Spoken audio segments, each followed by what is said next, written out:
हरे कृष्णा। आप सभी को ऋषि पंचमी पर्व की बहुत सारी शुभकामनाएं। आज अत्यंत पवित्र ऐसा ऋषि पंचमी का व्रत है जो प्रत्येक वर्ष भाद्रपद मास के शुक्ल पक्ष की पंचमी तिथि के दिन मनाया जाता है। तो चलिए आज के इस पावन अवसर पर हम ऋषि पंचमी की पौराणिक कथा का श्रवण करते हैं। आइए आज की कथा आरंभ करते हैं। भगवान शिव ने कहा, हे पार्वती, एक समय की बात है, मैंने जगत के स्वामी भगवान श्री विष्णु से पूछा था, हे भगवान, सभी व्रतों में उत्तम व्रत कौन है जो पुत्र और पौत्र की वृद्धि करने वाला और सुख सौभाग्य को देने वाला हो। उस समय उन्होंने जो उत्तर दिया था वो सब कुछ मैं तुम्हें सुनाता हूँ। भगवान श्री विष्णु ने कहा था, हे महाबाहु शिव, पूर्व काल में देव शर्मा नाम के एक ब्राह्मण रहते थे। वे वेदों के पारगामी विद्वान थे और सदैव स्वाध्याय में लगे रहते थे। प्रतिदिन अग्निहोत्र करते और सदा अध्ययन, अध्यापन, यजन, याजन और दान प्रतिग्रह रूप 6 कर्मों में प्रवृत्त रहते थे। सभी वर्णों के लोगों में उनका बड़ा मान था। वे पुत्र, पशु और बंधु बांधव सबसे संपन्न थे। ब्राह्मणों में श्रेष्ठ देव शर्मा की गृहिणी यानी उनकी पत्नी का नाम भगना था। वे भाद्रपद मास के शुक्ल पक्ष में पंचमी तिथि आने पर तपस्या के द्वारा इंद्रियों को वश में रखते हुए पिता का एकोद्दिष्ट श्राद्ध किया करते थे। पहले दिन रात्रि में सुख और सौभाग्य प्रदान करने वाले ब्राह्मणों को निमंत्रण देते और निर्मल प्रभात काल आने पर दूसरे नए बर्तन मंगाते और उन सभी बर्तनों में अपनी पत्नी के द्वारा बनाए गए पाक तैयार करवाते। वे पाक 18 रसों से युक्त और पितरों को संतोष प्रदान करने वाला होता था। पाक तैयार होने पर वे पृथक पृथक ब्राह्मणों को बुलावा भेजकर बुलवाते थे। एक बार उक्त समय पर निमंत्रण पाकर सभी वेद पाठी ब्राह्मण दोपहर में देव शर्मा के घर उपस्थित हो गए। विप्रवर देव शर्मा ने भी अर्घ्य पाद्य आदि निवेदन करके विधि पूर्वक उनका स्वागत सत्कार किया। फिर घर के अंदर जाकर सबको बैठने के लिए आसन दिया और विशेषतः मिष्ठान्न के साथ उत्तम अन्न उन्हें भोजन करने के लिए परोसा। इसके साथ ही विधि पूर्वक पिंडदान की पूर्ति करने वाला श्राद्ध भी किया और उसके बाद अपने पिता का चिंतन करते हुए उन्होंने उन ब्राह्मणों को अनेक प्रकार के वस्त्र, दक्षिणा और तांबूल निवेदन किए। फिर उन सबको विदा किया। वे सभी ब्राह्मण आशीर्वाद देते हुए चले गए। तत्पश्चात अपने सगोती, बंधु बांधव और भी जो लोग भूखे थे उन सबको ब्राह्मण ने विधि पूर्वक भोजन दिया। इस प्रकार श्राद्ध का कार्य समाप्त होने पर ब्राह्मण जब कुटी के दरवाजे पर बैठे उस समय उनके घर के श्वान और बैल दोनों परस्पर कुछ बातचीत करने लगे। हे देवी, बुद्धिमान ब्राह्मण ने उन दोनों की बातें सुन ली और फिर समझी। फिर मन ही मन वे इस प्रकार सोचने लगे, ये तो साक्षात मेरे पिता हैं जो मेरे ही घर के पशु हुए हैं, और ये भी साक्षात मेरी माता है जो दैव योग से श्वान हो गई। अब मैं इनके उद्धार के लिए निश्चित रूप से क्या कर सकता हूँ। इसी विचार में पड़े पड़े ब्राह्मण को रात भर नींद नहीं आई। वे भगवान विश्वेश्वर का स्मरण करते रहे। प्रातःकाल होने पर वे ऋषियों के समीप गए और वहाँ वशिष्ठ ऋषि ने उनका अच्छे से स्वागत किया।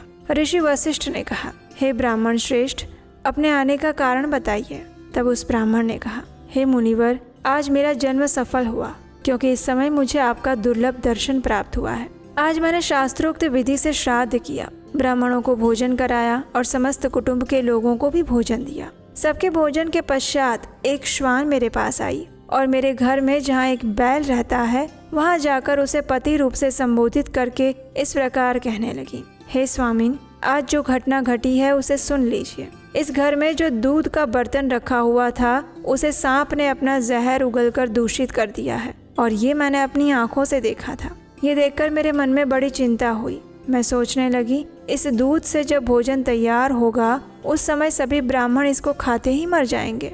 ऐसा विचार करके मैं स्वयं उस दूध को पीने लगी और इतने में बहू की दृष्टि मुझ पर पड़ी। उसने मुझे खूब मारा।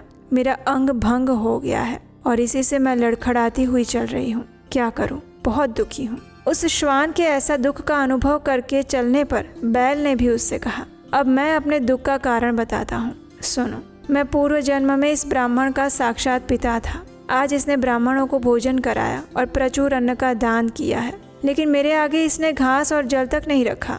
इसी दुख से मुझे आज बहुत कष्ट हुआ है। उन दोनों का यह कथानक सुनकर मुझे रात भर नींद नहीं आई। हे मुनि श्रेष्ठ, मुझे तभी से बड़ी चिंता हो रही है। मैं वेद का स्वाध्याय करने वाला हूँ, वैदिक कर्मों के अनुष्ठान में कुशल हूँ, फिर भी मेरे माता और पिता को महान दुख सहन करना पड़ रहा है। इसके लिए मैं क्या करूँ? यही सोचता विचारता आपके पास आया हूँ। आप ही मेरा कष्ट दूर कीजिए, मुझे मार्गदर्शन दीजिए। ब्राह्मण की बात सुनकर ऋषि वशिष्ठ ने कहा, हे ब्राह्मण, उन दोनों ने पूर्व जन्म में जो कर्म किए हैं उसे सुनो।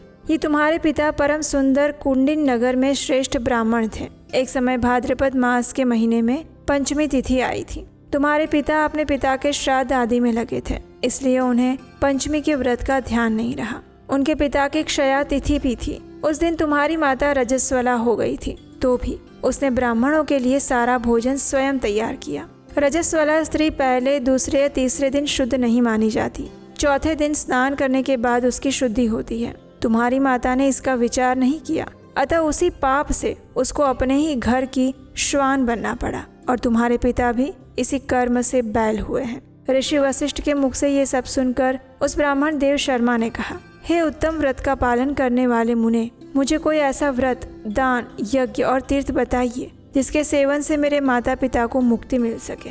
तब ऋषि वशिष्ठ कहते हैं, हे ब्राह्मण देव, भाद्रपद मास के शुक्ल पक्ष में जो पंचमी तिथि आती है उसका नाम ऋषि पंचमी है। उस दिन नदी, कुएं, पोखरे और ब्राह्मण के घर पर जाकर स्नान करना चाहिए। फिर अपने घर पर आकर गोबर से लीप कर मंडल बनाएं, उसमें कलश की स्थापना करें। कलश के ऊपर एक पात्र रखकर उसे तिन्नी के चावल से भर दें। उस पात्र में यज्ञोपवीत, सुवर्ण और फल के साथ ही सुख और सौभाग्य देने वाले 7 ऋषियों की स्थापना करें। ऋषि पंचमी के व्रत में स्थित हुए पुरुषों को उन सब का आवाहन करके पूजन करना चाहिए। तिन्नी के चावल का ही नैवेद्य लगाएं और उसी का भोजन करें। केवल एक समय भोजन करके व्रत करना चाहिए। उस दिन परम भक्ति के साथ मंत्रों का उच्चारण करते हुए विधि पूर्वक ऋषियों का पूजन करना उचित है। पूजन के समय ब्राह्मण को दक्षिणा और घी के साथ विधि पूर्वक भोजन सामग्री का दान देना चाहिए, और समस्त ऋषियों की प्रसन्नता ही इस दान का उद्देश्य होना चाहिए। फिर विधि पूर्वक महात्म्य कथा सुनकर ऋषियों की प्रदक्षिणा करें और सबको पृथक पृथक धूप, दीप और नैवेद्य निवेदित करके अर्घ्य प्रदान करें। उन्हें अर्घ्य प्रदान करते समय इस मंत्र का उच्चारण करें, ऋषयः सन्तु मे नित्यं व्रत संपूर्तिकारिणः पूजां गृह्णन्तु मद्दत्तां ऋषिभ्योऽस्तु नमो नमः। पुलस्त्य पुलहश्चैव क्रतुः प्राचेतसस्तथा वसिष्ठ मारीचात्रेया अर्घ्यं गृह्णन्तु वो नमः। हे ऋषिगण, आप सदा मेरे व्रत को पूर्ण करने वाले हैं। वे मेरी दी हुई पूजा का स्वीकार करें। सभी ऋषियों को मेरा नमस्कार है। पुलस्त्य, पुलह, क्रतु, प्राचेतस, वशिष्ठ, मारीच और आत्रेय ये मेरा अर्घ्य ग्रहण करें। आप सभी ऋषियों को मेरा प्रणाम है। इस प्रकार मनोरम धूप, दीप आदि के द्वारा ऋषियों की पूजा करनी चाहिए। इस व्रत के प्रभाव से पितरों की मुक्ति होती है। हे वत्स, पूर्व कर्म के परिणाम से अथवा रज के संसर्ग दोष से जो कष्ट होता है उससे इस व्रत का अनुष्ठान करने पर निसंदेह छुटकारा मिल जाता है। यह सुनकर देव शर्मा ब्राह्मण ने अपने माता पिता की मुक्ति के लिए ऋषि पंचमी का व्रत अनुष्ठान किया, और उस व्रत के प्रभाव से वे दोनों पति पत्नी पुत्र को आशीर्वाद देते हुए मुक्ति मार्ग से चले गए।